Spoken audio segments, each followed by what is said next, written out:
Hai guys, selamat datang di channel aku Homero06. Baca novel yuk. Dukung channel ini ya dengan cara klik subscribe dan jangan lupa like, komen, dan share sebanyak-banyaknya ke teman kalian ya. Jodoh Sang Dokter Tampan, episode 22. Setelah acara doa di makam tua itu selesai, Zelin melangkahkan kakinya untuk berkeliling desa Mekarsari. Di lubuk hati terdalamnya, ia ingin bertemu dengan Mahesa. Ia ingin melihat senyum dan wajahnya. Kakinya ia langkahkan dengan riang. Ia lewati jalan pinggir persawahan padi yang sedang menguning, bak permadani. Jalan itu terletak di pinggiran desa Mekarsari. Tidak lama berselang ia melewati jalan itu, tiba-tiba pasang mata melihat pemandangan yang tidak terduga. Ia melihat Ziva dan Mahesa duduk sejajar tetapi menjaga jarak. Jalan itu ia berhenti lalu memperhatikan dari kejauhan. Ia perhatikan Ziva duduk dan langsung berdiri berjalan menuju ke arahnya. Ziva sesekali menengok ke arah Mahesa, namun Mahesa juga beranjak pergi. Zelin melihat mata Ziva yang basah. Ziva berhenti di hadapan Zelin sambil menyembunyikan air matanya. Jadi selama ini kamu dan Mahesa menjalin hubungan? Ziva sedikit terkejut dan langsung memeluk tubuh Zelin. Ia merasa bersalah karena ia tahu Zelin suka pada Mahesa. Ziva tidak mau dituduh sebagai teman makan teman. Menurut Ziva, ia lebih baik kehilangan pacar daripada kehilangan teman. Maafkan aku Zelin, aku tidak bermaksud begitu. Ziva meneteskan air matanya lagi. Lalu kenapa kamu berhubungan dengan dia? Dia yang aku idam-idamkan selama ini, Ziva. Zelin berkaca-kaca. Kamu sama saja menghancurkan impianku, lanjutnya. Memang aku berhubungan dengan Mahesa, tetapi mulai hari ini kami hanyalah teman biasa. Zelin, dengarkan aku. Aku dijodohkan Abah dengan abangmu, Arkana. Jadi kamu tidak usah khawatir lagi. Aku ini calon kakak iparmu. Kamu bisa berhubungan dengan Mahesa dan harapan itu masih ada, ujar Ziva. Zelin terkejut mendengar perkataan Ziva. Wajahnya tertunduk. Ia merasa bahagia. Akhirnya kakaknya sudah mempunyai calon istri. Ia mempunyai peluang untuk mencoba membuka hati Mahesa. Zelin langsung meneteskan air mata. Terima kasih ya Ziva, kamu memang teman yang paling baik. Zelin mencium tangan Ziva. Ziva kaget dan langsung memeluknya. Keduanya pun saling berpelukan.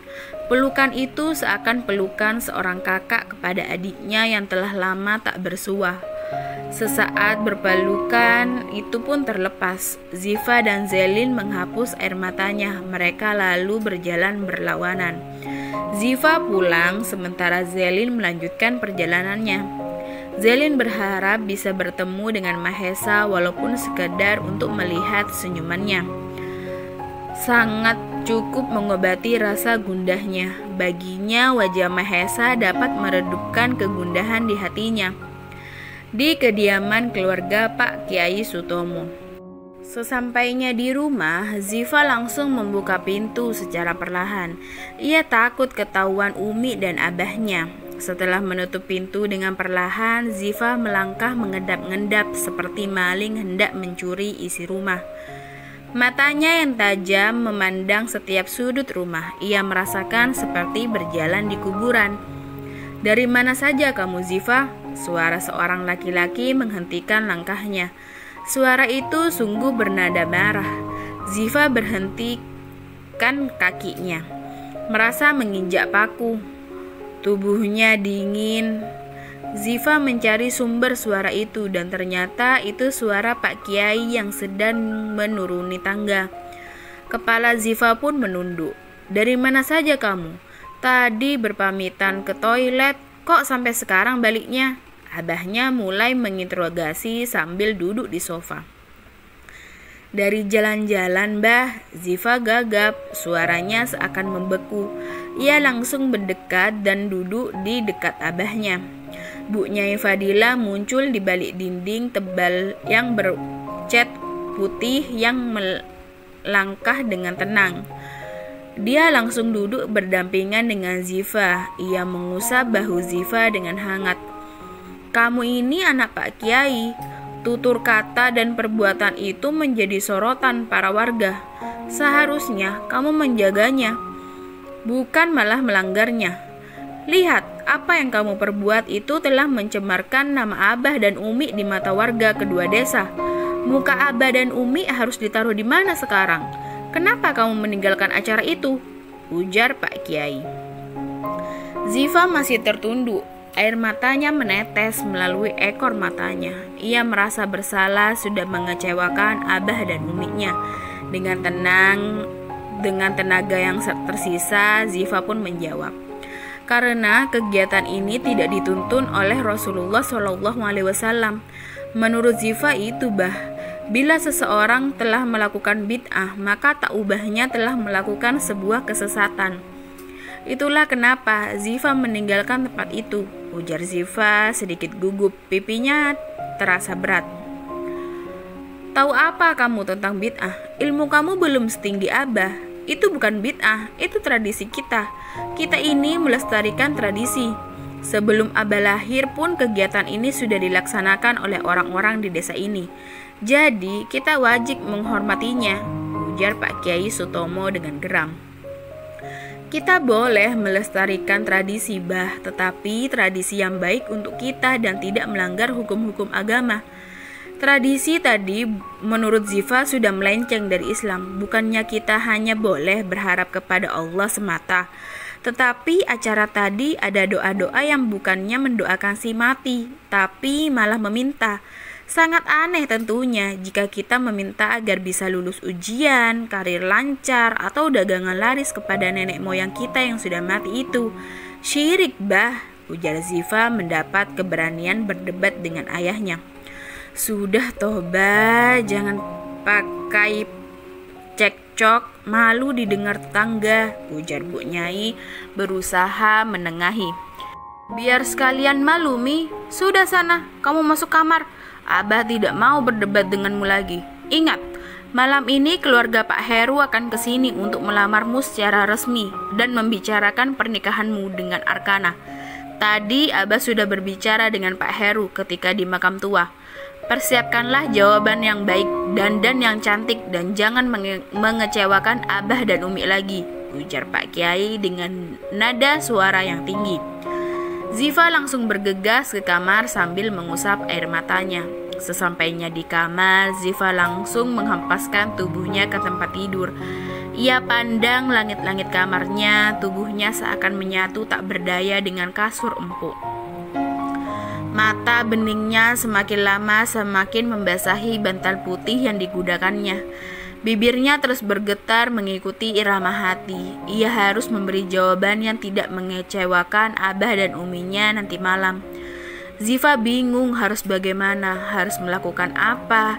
Ia terlanjur janji akan membahagiakan orang tua barunya kepada Bu Anissa.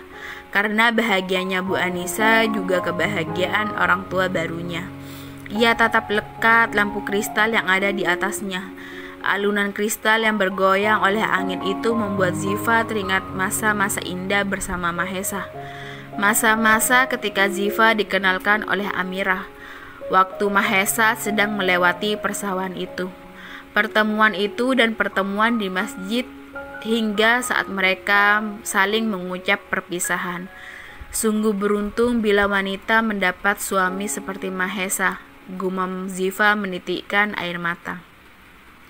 Tiba-tiba ia ingin bertemu dengan Mahesa, tapi itu hanyalah sebuah mimpi.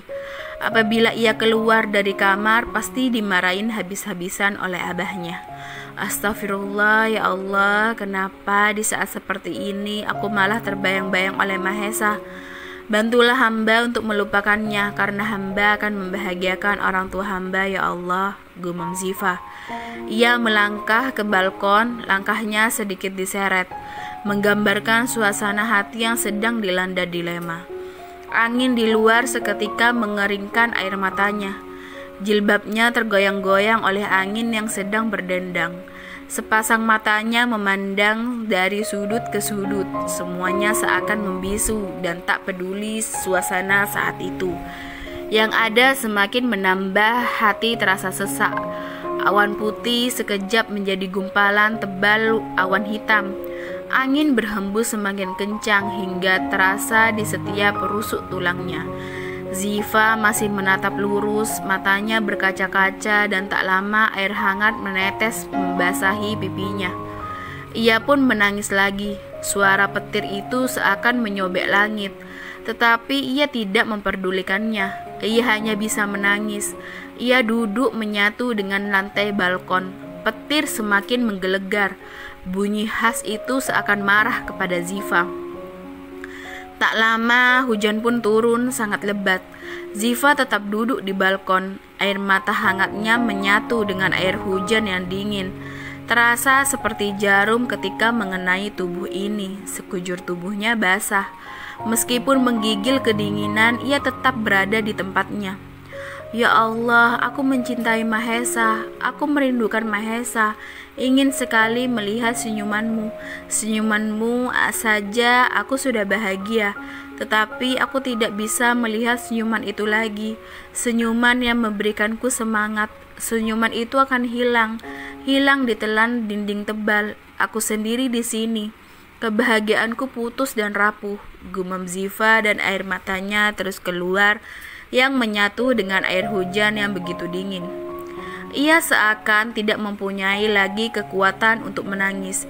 Jiwanya seperti melayang entah kemana. Kini hanya bisa pasrah menjalani takdir yang terus berjalan. Bersambung. Let's